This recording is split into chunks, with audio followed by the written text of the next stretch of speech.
And they're accused of stealing $100 million worth of gold and jewels tonight. The men at the center of this heist can now add silver handcuffs to their collection.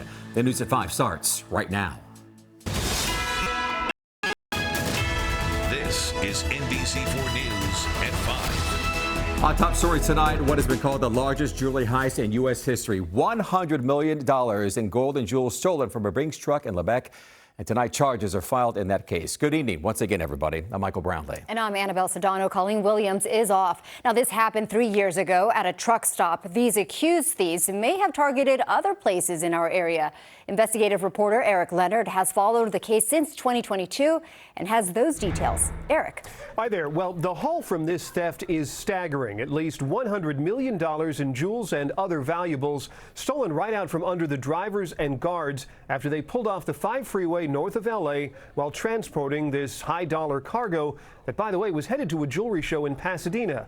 7 people have now been indicted on federal theft and robbery conspiracy charges. The video we're showing you is from the L.A. County Sheriff's Department. It's the moments when the guards who worked for the Brinks Company discovered and reported the theft. It all happened back on July 11th, 2022, when the Brinks crew took a break at a truck stop in Lebec. The drivers and guards did not know at the time they were under surveillance by a team of thieves who tailed them from San Mateo in Northern California. According to the indictment, the team watched the Brinks crew for more than a day, then moved in at the truck stop and stole 24 bags of jewelry from their trailer.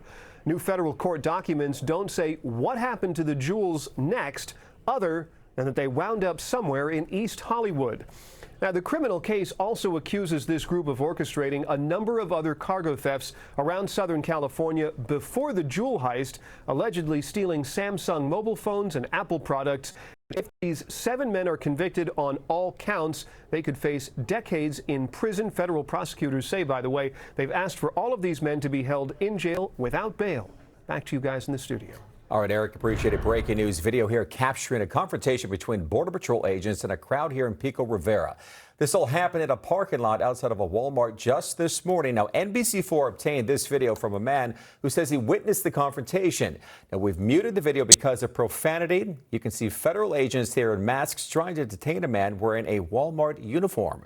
Witnesses tell us that man is a U.S. citizen and a Walmart worker. NBC4 has not confirmed that information, and we do not know why federal agents were sent to this location or why that man was detained.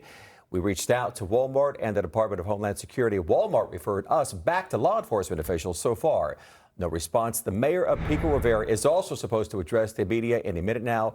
We will also bring that to you live. All right. Meantime, vendors and shoppers are largely staying away from the Santa Fe Springs swap meet today. That's after immigration officers were seen arresting people there on Saturday afternoon. And a new Border Patrol video posted this morning to social media has only deepened community fear and outrage. NBC4's Amber Frias live at Santa Fe Springs City Hall, where a large group of people are expected to come voice some concerns here tonight. Amber. Hey, Michael, Annabelle, the City Council meeting starts in about 30 minutes. Now, there's not an item on the agenda related to these immigration enforcement operations, but like you mentioned, we are expecting a large group of people to arrive here tonight to voice their concerns during public comment. Now, we did have a chance to speak with people earlier in the day, and they expressed frustration and anger over everything that is going on, but they say what makes things worse is this video that was posted to social media by the Border Patrol. A new video posted by U.S. Border Patrol on social media is drawing sharp criticism from local vendors. Terrible. Terrible. First time I see this video, it's horrible. The video shows Saturday's enforcement operation at the Santa Fe Springs swap meet.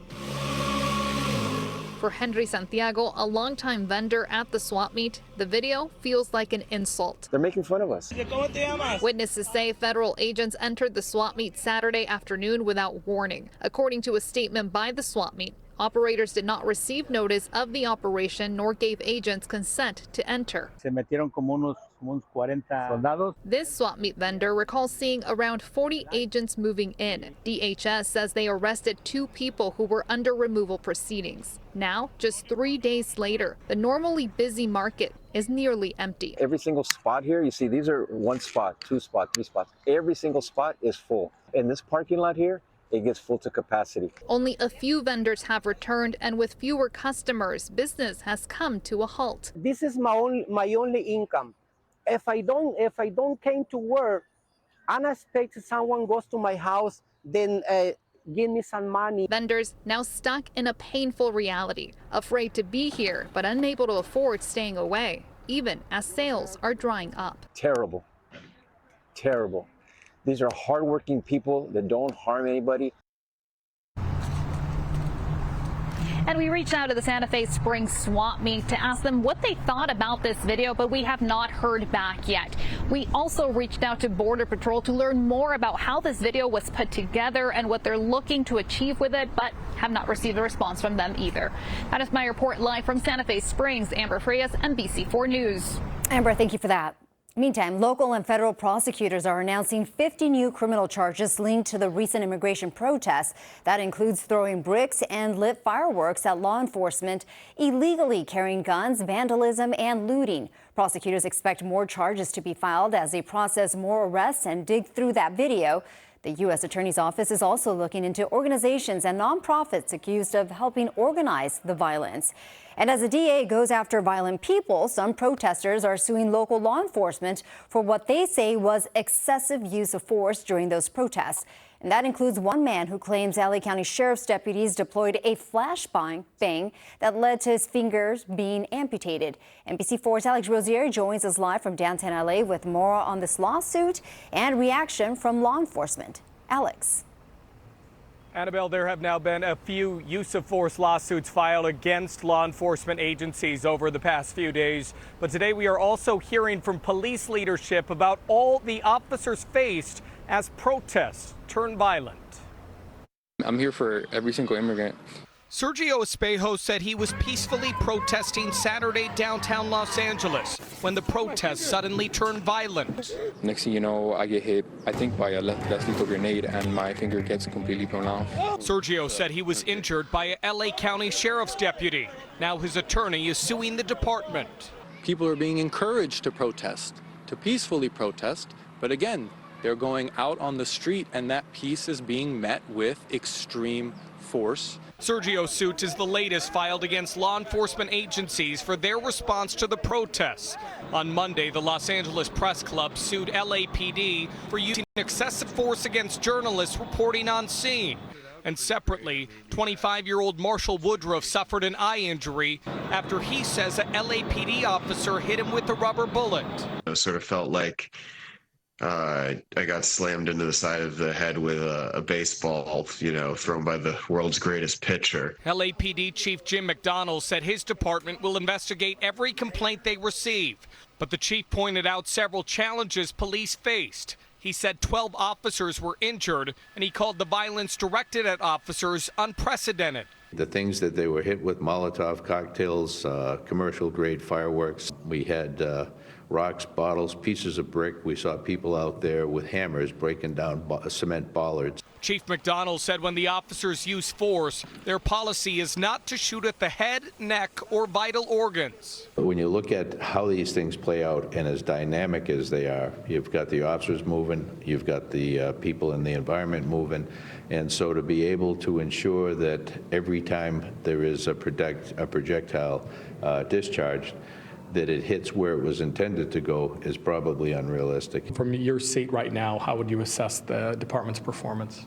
Overall, exceptional. Our personnel that were out there on the line, hours and hours and hours, day after day, fatigue factor, and what I saw was courage, restraint, and resilience, and I couldn't be more proud of all of them.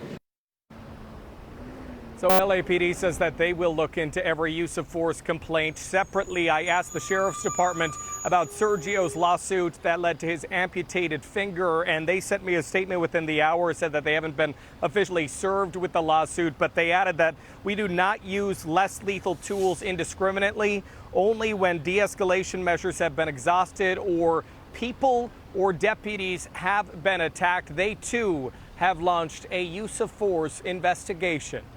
Reporting live tonight, I'm Alex Rosier, NBC4 News. And right now on our website, we have dedicated sections on the LA protests, ICE raids, and immigration, plus more on today's hearing regarding the fate of thousands of National Guard troops here in Southern California.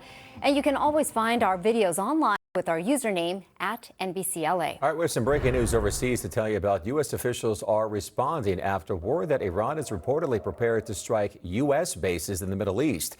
Two U.S. officials familiar with the planning say there's nothing to suggest anything is imminent. However, the Pentagon is expediting the deployment of military ships to that region. Iran and Israel have been trading deadly airstrikes since last Thursday. Sources also tell NBC News that President Trump is now a range of options, including a possible strike on Iran.